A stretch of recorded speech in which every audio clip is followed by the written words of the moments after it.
नमस्कार भाई। आइए आज हम लोग कक्षा 12 के आव्यूह नामक चैप्टर है गणित में, उसके बारे में जानते हैं। आव्यूह क्या है, आव्यूह किसे कहते हैं, आव्यूह कितने प्रकार के होते हैं, उसमें क्या क्या चीज़ें होती हैं, इन सब के बारे में आज हम लोग जानेंगे।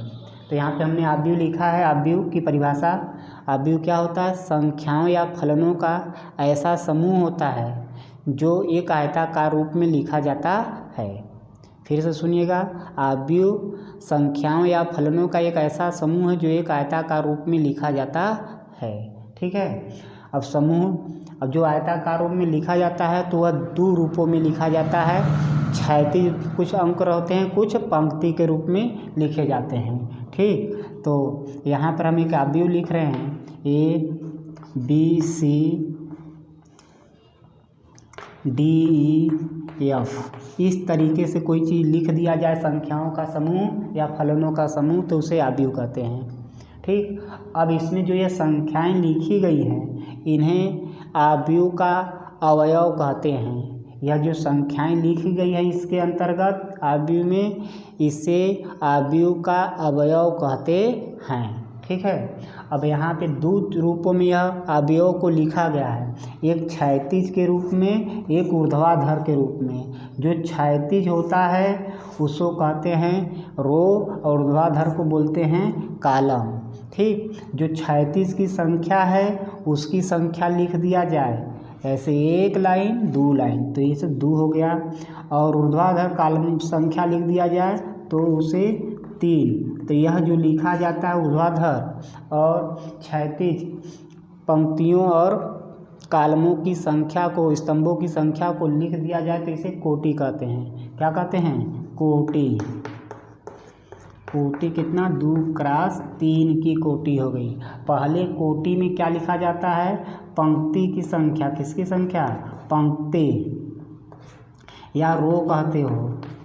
ठीक, और दूसरा किसकी लिखते हैं? स्तंभ की संख्या। स्तंभ की संख्या लिखते हैं, या इसी को कहते हैं कॉलम।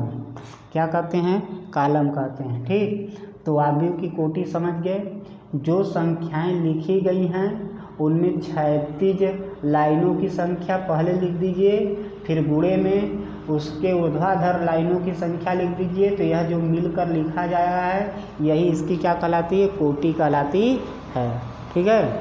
अब इसके बाद आते हैं हम लोग इसके बाद आव्यूह के प्रकार में।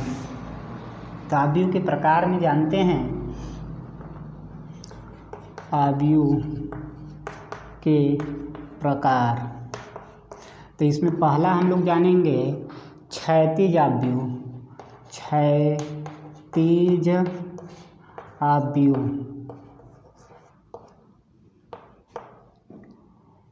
आव्यूह। ठीक, क्षैतिज आव्यूह किसे कहते हैं? जिसमें पंक्तियों की संख्या यहाँ से हम लिख देते हैं, यहाँ पे लिख के समझा देते हैं उदाहरण, जैसे 2 3 4 5 6 7। ये पंक्ति की संख्या, एक आव्यूह लिखा है। इसमें देखिए पंक्ति की संख्या 1 और 2 और स्तंभ की संख्या 1 और 2 और 3। जिसमें पंक्ति की संख्या कम होती है और स्तंभ की संख्या अधिक होती है उसे क्षैतिज आव्यूह कहते हैं। क्या कहते हैं? क्षैतिज आव्यूह कहते हैं। जिसमें पंक्ति की संख्या क्या हो? कम हो और स्तंभ की संख्या अधिक हो उसे क्षैतिज आव्यूह कहते हैं। परिभाषा ध्यान से सुनिएगा। ऐसा आव्यूह जिसमें क्षैतिज की संख्या अधिक होती है और पंक्ति की संख्या कम होती है। देखिए इसमें पंक्तियों की संख्या क्या है? पंक्ति की संख्या केवल 2 है और इस ऊपर वाले हिस्से की संख्या कितनी है? स्तंभ की संख्या है,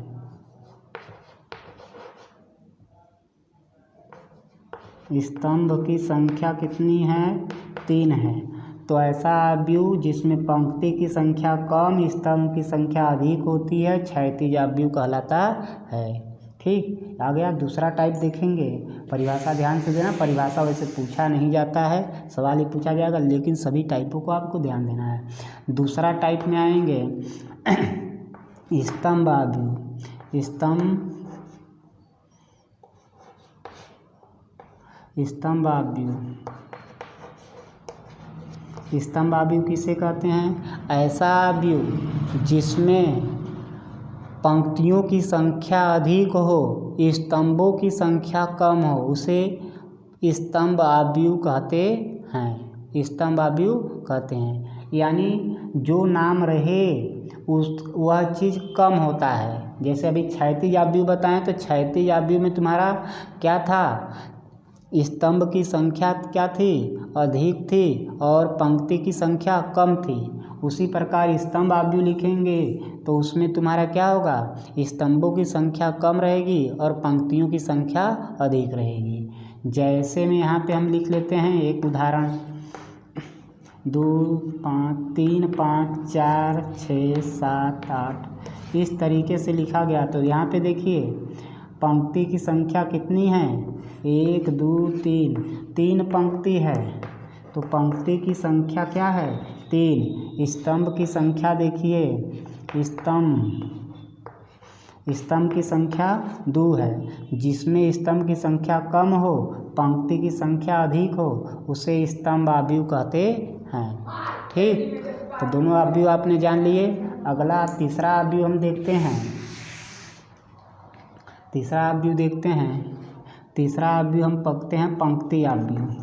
पंक्ति अव्यूह। पंक्ति अव्यूह में देखिए ऐसा अव्यूह जिसमें केवल एक ही पंक्ति लिखी हो, क्या हो? इस रूप में लिखा जाए 1 3 5, यह देखिए इसे पंक्ति अव्यूह कहते हैं। ठीक है, इसे पंक्ति अव्यूह कहते हैं जिसमें केवल एक पंक्ति हो, कालमों की संख्या एक से अधिक हो। तो पंक्ति की संख्या पहले लिखा जाता है, आपको बताएं कोटि, और यहाँ पे स्तंभ की संख्या 1 2 3। तो देख रहे हैं इस तरह के अव्यूह को कहते हैं पंक्ति अव्यूह। इसी की तरह आप इसको स्तंभ अव्यूह कहते हैं। इसके बाद पंक्ति अव्यूह के बाद आता है क्षैतिज अव्यूह। क्षैतिज अव्यूह, क्षैतिज अव्यूह देख लिए, स्तंभ अव्यूह देख लिए। इसके बाद आता है आपका इकाई अव्यूह, देख लीजिए। अगला देखते हैं चौथा,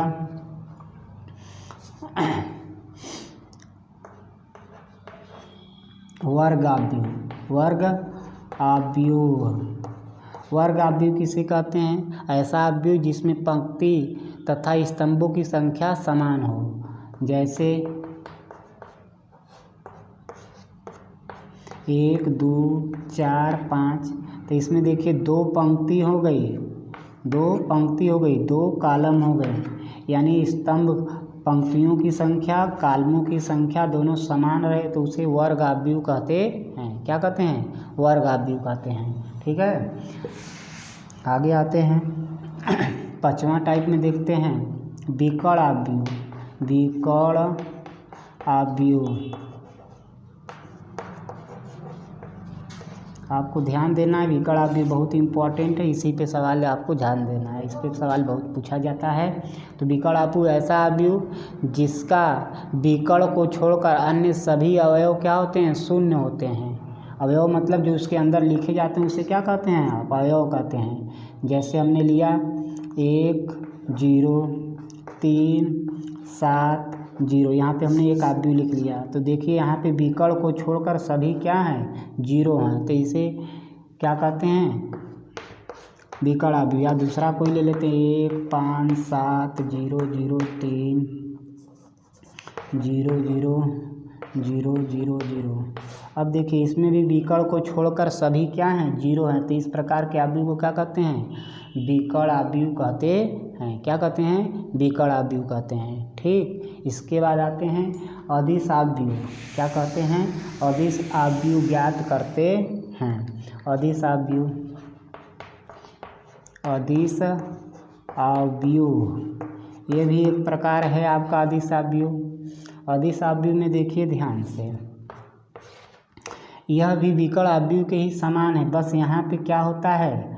जो चीज़ें होती हैं विकर्ण पर वह समान होती हैं। विकर्ण पर ऐसा अव्यूह जिसमें प्रत्येक विकर्ण का मान क्या रहे? समान हो। ऐसा वर्ग अव्यूह जिसके विकर्ण पर उपस्थित सभी क्या हों? अदिश के रूप में, मतलब कि सब इकाई के रूप में रहें, मतलब समान रहें, तो उसे कहेंगे क्या? अदिश अव्यूह। देखो 4 4 है, 5 5 रहे, 3 3 रहे, 7 7 रहे, मतलब जो कुछ भी रहे विकल्प पर वह क्या रहे, समान रहे, तो उसे अदिश आव्यूह कहते हैं। ठीक, अगला टाइप देखिए, अगला टाइप है इकाई आव्यूह या तत्समक आव्यूह। इकाई आव्यूह या तत्समक आव्यूह। इकाई आव्यूह या तत्समक आव्यूह। इकाई आव्यूह किसे कहते हैं? ऐसा विकर्ण आव्यूह, अभी विकर्ण आव्यूह उसके ही प्रकार में आएंगे। ऐसा विकर्ण आव्यूह जिसके विकर्ण पर उपस्थित सभी मान क्या हो, एक हो। विकर्ण पर उपस्थित सभी मान क्या हो जाए, एक हो जाए, तो उसे इकाई आव्यूह या तत्समक आव्यूह कहते हैं। ठीक, तो इकाई आव्यूह को हम अदिश आव्यूह कह सकते हैं। इकाई आव्यूह को अदिश आव्यूह कह सकते हैं, लेकिन अदिश आव्यूह को इकाई आव्यूह नहीं कह सकते हैं। ठीक, इसे विकर्ण आव्यूह कह सकते हैं, लेकिन विकर्ण आव्यूह को, सभी विकर्ण आव्यूह को इकाई आव्यूह नहीं कह सकते हैं। यह चीज़ आपको ध्यान देना है। ठीक, तो यह आव्यूह के प्रकार आपने जान लिया, कोटि जान लिया, आव्यूह किसे कहते हैं एक बार फिर समझ लीजिए। यहाँ पर एक हमने उदाहरण लिया आपको, 3 4 7 8 9 कुछ तरीके का, इस तरह का कोई हमने अंक ले लिया है आपको जैसे समझाने के लिए। यहाँ पर जो इस तरीके से लाइन लिखी रहती है इसे हम लोग बोलते हैं पंक्ति। क्या बोलते हैं? पंक्ति बोलते हैं, पंक्ति। इन सबको क्या बोलते हैं? पंक्ति। और ऐसी जो संख्या लिखी रहती है इसे हम लोग बोलते हैं क्या? स्तंभ बोलते हैं, स्तंभ बोलते हैं। क्या बोलते हैं? स्तंभ। अंग्रेजी में इसको रो के रूप में कहा जाएगा और अंग्रेजी में इसको कॉलम के रूप में कहा जाता है, कॉलम नाम होता है। ठीक, अब जो स्तंभ इसकी अंदर लिखे जाते हैं आव्यूह के अंदर, इन सब अंकों को इसका अवयव कहते हैं। क्या कहते हैं? अवयव कहते हैं।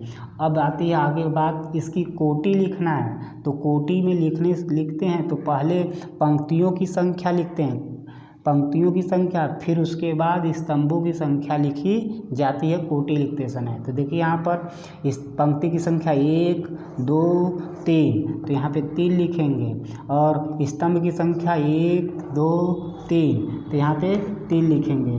तो इस आव्यूह की कोटि कितनी हो गई? कोटि कितनी हो गई? 3 × 3 की कोटि हो गई। अब आता है अवयवों की संख्या,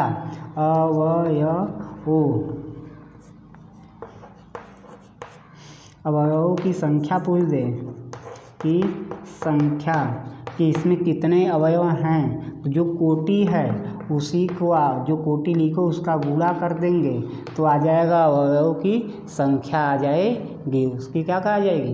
अवयवों की संख्या आ जाएगी। ठीक है। ठीक, एक चीज़ और ध्यान लीजिए, इसका बेसिक चीज़ क्या होता है। जैसे एक हमने आव्यूह लिखा A1 1 A12 A13 A21 A22 A23 A31 A32 A33, तो यहाँ पे देखो अंक लिखे गए हैं। तो यहाँ पे A11, तो ये जो पहला चीज़ है, ये पहला चीज़ आपको बताता है पंक्ति की संख्या, इसकी संख्या, पंक्ति की संख्या, और यह दूसरा चीज़ बताता है स्तंभ की संख्या, स्तंभ की संख्या बताता है। आपको ध्यान देना है। जैसे यहाँ पे हमने A22 लिख दिया, इसका मतलब दूसरी पंक्ति में और दूसरे स्तंभ में, इसका अर्थ यह बताता है यह दूसरी पंक्ति के दूसरे स्तंभ का अवयव है। तो यहाँ पहला जो अंक लिखा रहता है वो क्या बताता है? पंक्ति को, दूसरा जो लिखा रहता है वो स्तंभ को बताता है। इस रूप का आपको बेस याद मालूम रहना चाहिए, क्योंकि इस पर भी सवाल आपको दिया जाएगा। कहेगा AIJ के रूप में तुम्हारा अंक दिया रहेगा, उसको 2 × 2 3 × 3 का अवयव ज्ञात करना रहेगा। ठीक है, तो आपने जान लिया कि आव्यूह किसे कहते हैं। नेक्स्ट वीडियो में हम आपको मिलेंगे कि आव्यूह के सवाल को कैसे हल किया जाता है। आप इस वीडियो को अधिक से अधिक शेयर करें। अगले वीडियो में हम लेकर फिर हाजिर होंगे। धन्यवाद।